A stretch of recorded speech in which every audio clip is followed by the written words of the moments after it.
Welcome to Home Health 360, a podcast presented by AlayaCare. I'm your host, Jeff Howell, and this is the show about learning from the best in home health care from around the globe. Hi, everyone, and welcome to another edition of Home Health 360, where we speak with leaders in home care and home health from across the globe. Today, we have a nice fireside chat about company culture. Louise Cabbage is the SVP of Business Development for Brightstar, and as a healthcare professional, she has managed operations in more than 20 states. She's also the secretary for Ideal, who we had on a few episodes ago, and Michelle Pickering is one of our highest rated episodes ever. So the bar is set pretty high here, Louise. Thank you. I'm glad to be here. And we also have Dr. Louise Short, a physician and an expert on population health. Her firm is called Brown & Brown. We're clinical officer, and Brown & Brown is an HR, health employee benefit, property and casualty insurance organization. And if I've done my research correctly, I think it's also the fifth largest insurance brokerage in the United States. Brown & Brown provides services to various sectors, including healthcare employees. Dr. Louise, did I get all that right? And Thank you welcome so much. to the show. You got most of it right. So it's healthcare employers and employees through our employee benefits division. And I'm the national clinical leader for Brown & Brown. Got it. And I did notice that your stock ticker symbol being Brown & Brown, it's BRO. Did I get that right? That is absolutely right. That was my takeaway, being the meathead I am. Sounds pretty hip, right? Bro is your I bought some stock immediately. Why don't you tell us a little bit more about your backgrounds and how you two came to meet? Okay, I'll start, if that's okay, Louise. We actually met through Chief. Louise and I are in the same core group together. So I'm going to give a little shout out to Chief. It's an executive organization for women. And we just happen to have an extremely fabulous core group, and we've all connected together. So when I was asked if I'd be interested in this podcast, I immediately thought of Louise to do it with me. I've been actually in the home care industry for over 32 years. I'm giving my age away when I say that. I was 10 when I started. And I've done just about everything you can think of in home care and long-term care. I've also run assisted living. So seeing the industry change quite a bit throughout the many years that I've been involved. And I've had the honor of working in a multitude of payer groups, private pay, Medicaid, Medicare, insurance, you name it, pretty much been involved with it. So it's been a great journey. I love this industry, and I look forward to a few more years of working at Brightstar. Louise, over to you. Yeah. So as Lori said, we met through Chief, and I will also give Chief a shout out. It's really a networking, learning, development organization for professional women. And I'll also give a shout out to Brown & Brown that sponsored me to be a part of Chief, which I very much appreciate this year. And I think it's been a great opportunity and wonderful to meet people like Lori through Chief. So my background, as I said, I'm the national clinical leader for Brown & Brown.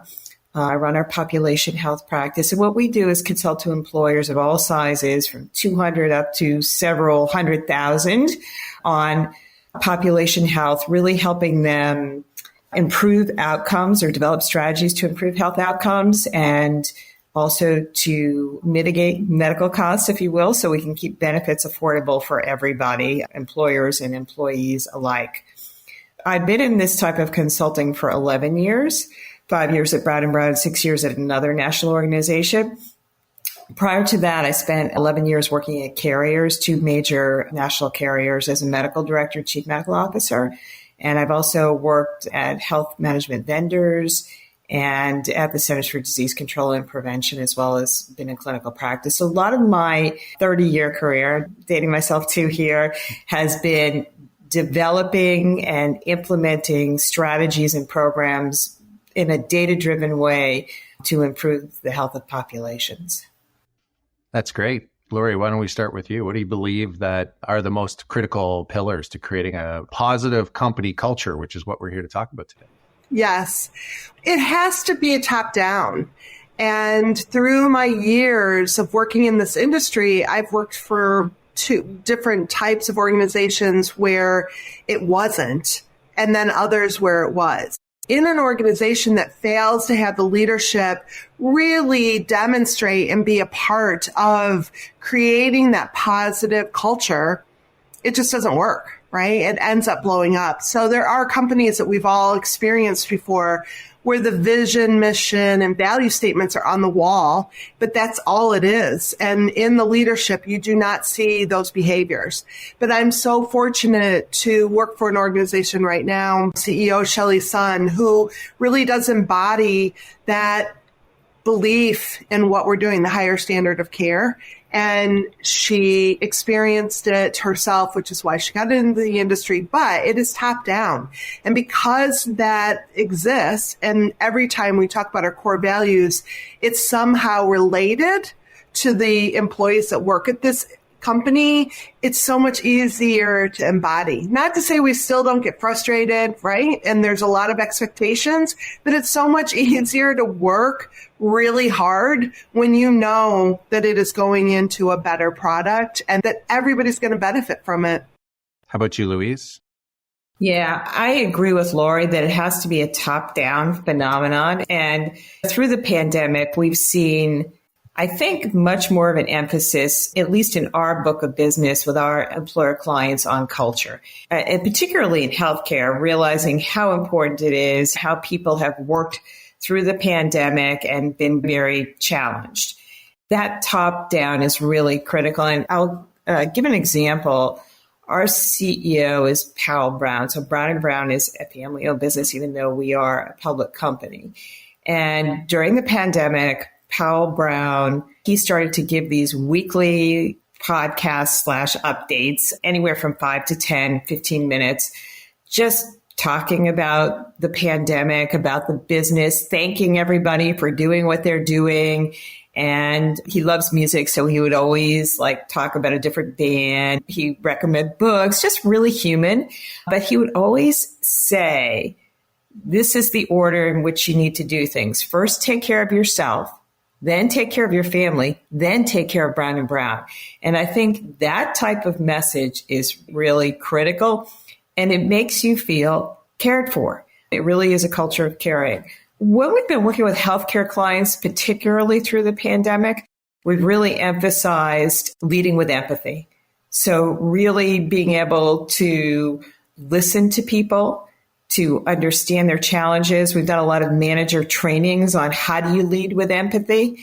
And I think that is just so critical. We have a behavioral health pandemic. It really started before the COVID pandemic. It's going to last a lot longer than the COVID pandemic. It was really accelerated by the COVID pandemic and made a lot of people realize we really do have a behavioral health pandemic. And so I think that these concepts of leading with empathy and really destigmatization of behavioral health in the workplace have become so much more important to employers over the past couple of years. It's great to see. I love the word destigmatization. Like mental health is really, there's an overdue bright light being shined right on it. You know, we're also COVID fatigued and we're coming out the other end where for the most part, most people's lives are back to normal. But I'm curious, caregiving is subject to burnouts and fatigue to begin with. And then we've gone through 3.5 year journey. I'm curious to hear, what do you guys think is the state of caregiving today? In home care, it was such a interesting phenomenon during COVID, right? Because we were going into homes, very unknown. Do these individuals have COVID? Are we bringing COVID into the home? We were asking a lot of our workers, right? And how do we get them through that? Obviously, it was through the empathy that we were able to get our arms around it. We continued to care for people throughout the entire piece. In fact, we actually did clinical trials for one of the vaccines and the later medications to treat. So we were in and out of homes on a regular basis of individuals who had COVID. And initially, it was the shock of it all and just trying to keep everybody educated as much as we could. and supplied up, right? Everybody needed the PPE and that was in great shortage. So it was hard to not panic. Once you get through that, then I think you're right. There's just such a fatigue that existed for a while. And we did see a lot of individuals exit, but the majority of our mainstay people stayed with us because previous to COVID, we already had that culture and the empathy and the understanding. And I think we just ramped it up. In fact, today in the news, they were saying today marked the day that we're no longer in a pandemic. But just what Louise says, we cannot sell short the fact that all of us, but mainly our caregivers, people that took the burden in the home, are still so fatigued. And even though we think or we want to say we're getting back to normal, there's still a lot to overcome and we have to continue to support. I think the worst thing you could do at this point is to just say, okay, it's over, back to normal. None of us really are. Our clothes still don't fit and we're still trying to figure out how we get out the way we used to and feel that same way again. Our workers who really went through it, they're tired too. And they need that support a lot longer. And maybe we also understood or began to develop an understanding much more than we ever did in the past of how difficult it is to do these jobs and that we need to offer a lot more mental health and support for the people that are working in the healthcare industry. So I'm hoping that all of this empathy remains with us, that we don't lose it. Yeah, so I'll add to that. We work with a lot of healthcare employers, large healthcare systems, physician groups, etc. And what we're finding is that there's a real challenge in terms of attraction of talent as well as retention of talent. And so a lot of what we do is focused on how do the benefits and health programs that the employers have or could have, how can they develop a strategy with those programs and benefits to help with attraction and retention. And so behavioral health is on every employer's mind and burnout, particularly in healthcare. And so some of the things that we work with employers on are, as I mentioned, destigmatization, increasing access to mental health services, whether that is telemed, enhancing their employee assistance programs, whether it's choosing a different vendor, maximizing what they have, increasing the communication. There have been just a number of behavioral health / mental health point solutions, digital health solutions that have sprung up over the last several years. That particular area went crazy in terms of funding during the pandemic. So you've got things like cognitive behavioral therapy online, resiliency training, all of that. And so there's a whole universe of solutions that we try to kind of decode for employers and help them figure out if that they'll fit into their strategy. There's also behavioral health navigation. But what we try to do is develop a strategy. It's called the mental health front door, where access is improved and communication is improved and triage navigation is improved through these various different levers. What's one takeaway that listeners can implement right now that would have a big positive impact in their company culture? What I think the most important thing, or one of the most important things, is to listen. You got to listen. You have to be willing to listen. So isn't it common we throw those employee surveys out there and then we never do anything with them, which makes it even worse. And I really hope that during the pandemic, leadership realized we better figure out how to listen. And we need tools to be able to understand how to listen and what are we going to do after we hear what they have to say.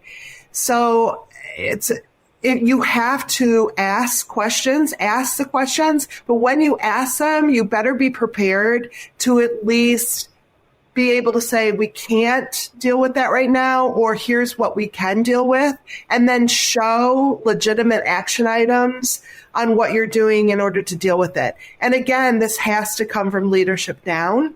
Pre-pandemic, a lot of employers just threw those surveys out there like, oh, look at us, we do surveys. And then maybe took a non-consequential item out of them to address. we've all learned now that's just not going to work. That's not going to fly. And definitely, as we have different generations entering into the workforce, we have to pay attention. We have to listen, and we need to understand. And you have to be willing to say, here's what we can do, and here's how long it's going to take us to do that. And then you better show the results. So, Lori, in your experience then, what are the common things that you think that the average home health agency out there would be seeing from those surveys? I think a lot of it is communication. Isn't that the hardest thing to do? We all think we're communicating so well, and we're not. So we need to understand that the vehicle by which we use to communicate needs to be able to hit all levels of our staff. So I think that's one thing that has to be available. So in the home care industry, we have home health aides, companions, all the way to nurses. You could have pharmacists, whatever. So you have to have opportunities that meets those individuals where they are. So saying, oh, I have a career track for a home health aide, what does that mean? How do we meet them where they need to be met? And what is it that really will impact their life? A lot of times we fail to understand that you can't just, one size doesn't fit all. We have to be able to be open and listen to everybody's needs. And how can I make this work for all of our employees? And then the age difference is also very important. People entering the workforce right now do not behave the way we did. And we say about the millennials, but really it's the other generation. So we can't just ignore it. We have to listen, and we have to be willing to flex. What do you think, Louise? Yeah, I completely agree with everything that Lori has said. And I'll just call out listening as being really critical, because I've seen so many times where we've done surveys of employers and employees, and we survey employers on what they think the employee population needs and wants, and then we survey the employees, and the results are often quite disparate. I think getting the perspective from the employees on what do they want or need in terms of culture and health is really critical. So what would be an example of that? I can give you an example of one healthcare organization that was a physician group. And there were some things that the employer was thinking of doing during the pandemic, talking groups, online activities and things like that to make people feel more connected. And, then they surveyed the employees, and what did they really want? There was no parking at the hospital. So they wanted to get Uber certificates so they could Uber to work, or some subsidized because it was too much. They were having trouble with childcare. Some of the common things, like the employers were going to send meals to employees, and they were like, yeah, that's good. We like that. That was something that came up for them too. So there was some commonality, but there were definitely some differences as well. The employer learned a lot from that because it was daily activities that these people needed help with. Yeah, the dopamine of a free meal can go a long way. We, during the pandemic, came up with a new benefits package that doesn't matter who you are. There's something about getting something for free, no matter what the cost is. We're able to, initially it was work from home stuff, but then we have wellness reimbursements, right? So gym memberships or anything to get you outdoors and moving, and everything that's upstream on these factors about social determinants of health. Aside from surveys and listening, how do you measure culture? That's an interesting question. Probably everybody has their own way of doing it. I agreed. Surveys are very important. Obviously, everybody looks at retention rate. How many people are walking out that back door? You may have great recruiting program going, but if they're all walking out the back door, it doesn't do you any good. So retention is a huge piece. And I think too, we forget about every time you lose somebody, it costs you quite a bit of money. That's old news. It's just that we don't always pay attention and do what we need to do to keep people happy. I think what really is the most important is being able to measure it before it gets to be a problem. The minute you see an uptick on any unhappiness. People are leaving. You're seeing like the quiet quitters. They're not as available. You can see them on all my teams remote. So we have such a great interaction. If I start to see a downward trend on the Zoom calls and the joking and the having fun, I know I got a problem.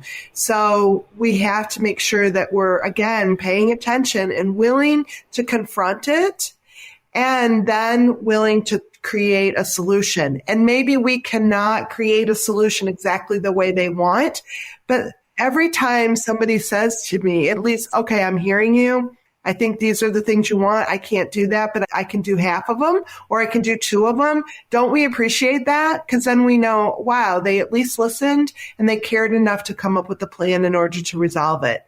And we have to do that in all parts of our organizations. I believe that is how you can keep a good pulse on what's going on. I agree with everything that Lori has said. And I think the other thing is when we think about employee surveys, it doesn't have to be, like every year or organizations will do like a whole survey often on employee engagement.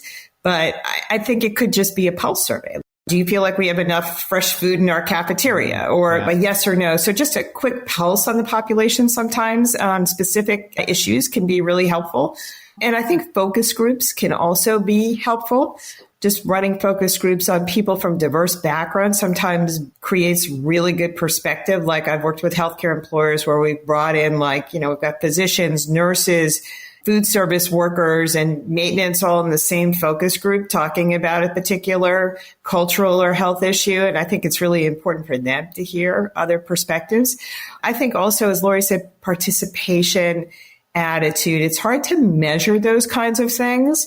Just even obviously productivity, if you have some way of measuring that, depending on what your industry is and your organization, that's one piece. But I think also, are people participating in events, whether they're virtual events or whether you have some kind of volunteer event, and are people bought into those kind of things?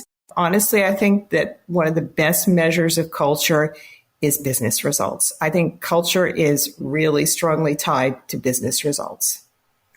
I'm glad you said that, because in the back of my mind, I was thinking you cannot ignore the numbers, right? If you have a strong culture and strong processes, you're going to be a strong business that produces numbers. And we have to be fiscally responsible. Otherwise, nobody's going to be happy. I think that being open and talking about those numbers and making sure that everybody is also bought in to the health of the company is very important. You can be an empathetic, caring organization who also produces really good numbers. In fact, you have a higher tendency to produce really good numbers when you are that. So I think it's good to talk about it. I had Todd Austin of Home Care Pulse on recently, and the thing that he brought up that I thought was really interesting, because you measure and you try to make changes over time. And the 2 thoughts that entered my mind were, number one is when we get our internal NPS results, I actually take a look at what our executive team answered versus what our employees. And you don't want to have a huge gap as well. You don't want to have management who thinks things are fine, but really we've got certain problems.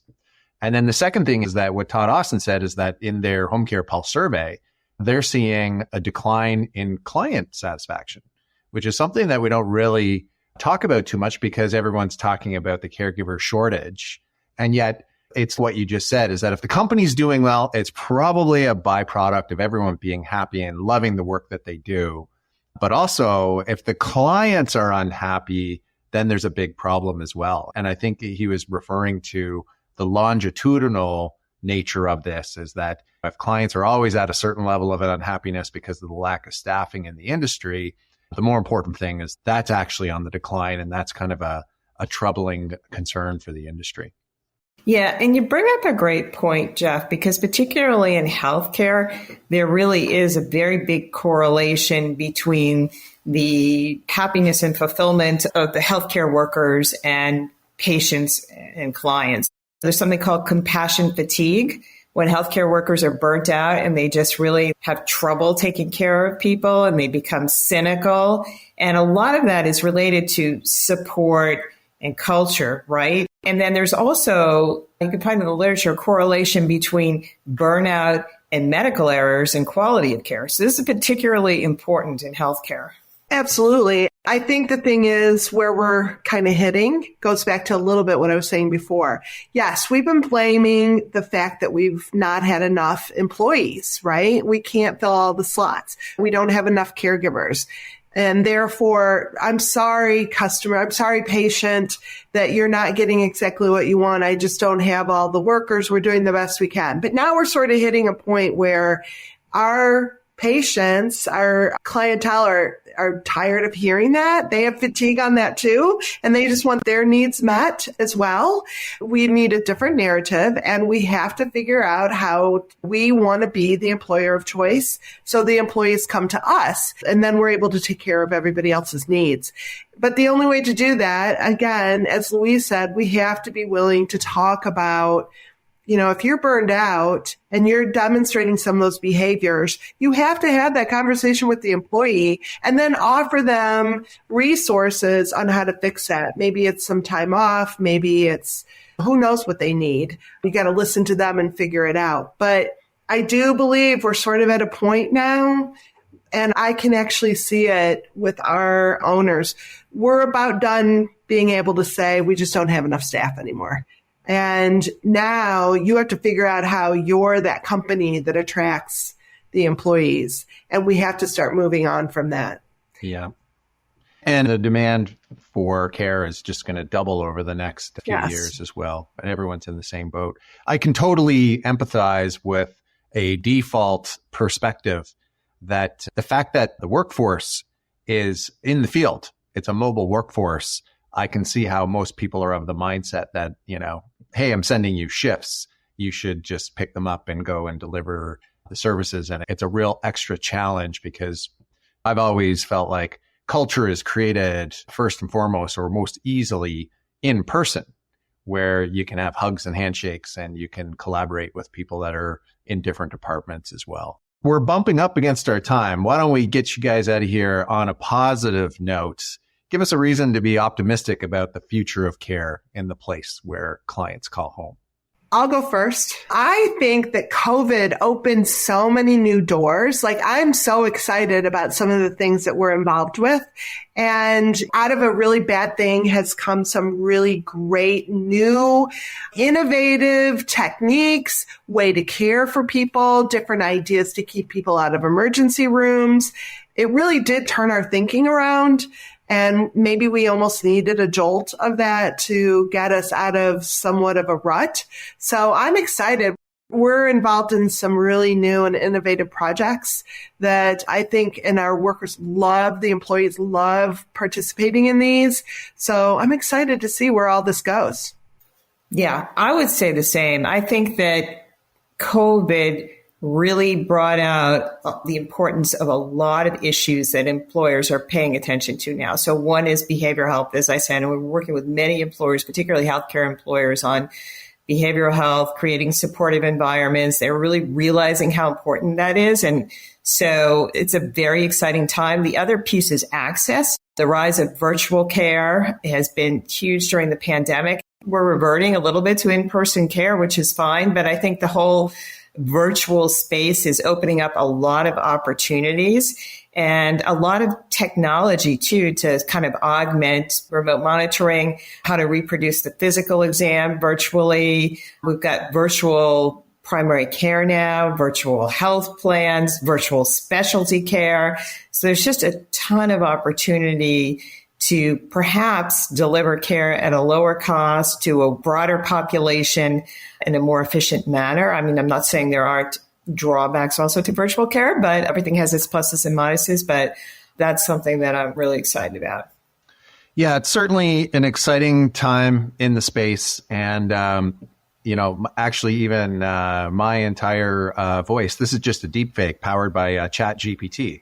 That's a whole different conversation, Jeff. That's another podcast. I can sense the passion from both of you. It's been a real pleasure meeting you both today. Keep up the great, noble work. Thanks for being on. Thank you so much for having us. Thank you. Have a great day. Home Health 360 is presented by AlayaCare. First off, we want to thank our amazing guests and listeners. To get more episodes, you can go to alliacare.com/home health 360. That's spelled home health 360, or search Home Health 360 on any of your favorite podcasting platforms. The easiest way to stay up to date on our new shows is to subscribe on Apple Podcasts, Spotify, or wherever you get your podcasts. We also have a newsletter you can sign up for on alliacare.com/home health 360 to get alerts for new shows and more valuable content from Allia Care right into your inbox. Thanks for listening, and we'll see you next time.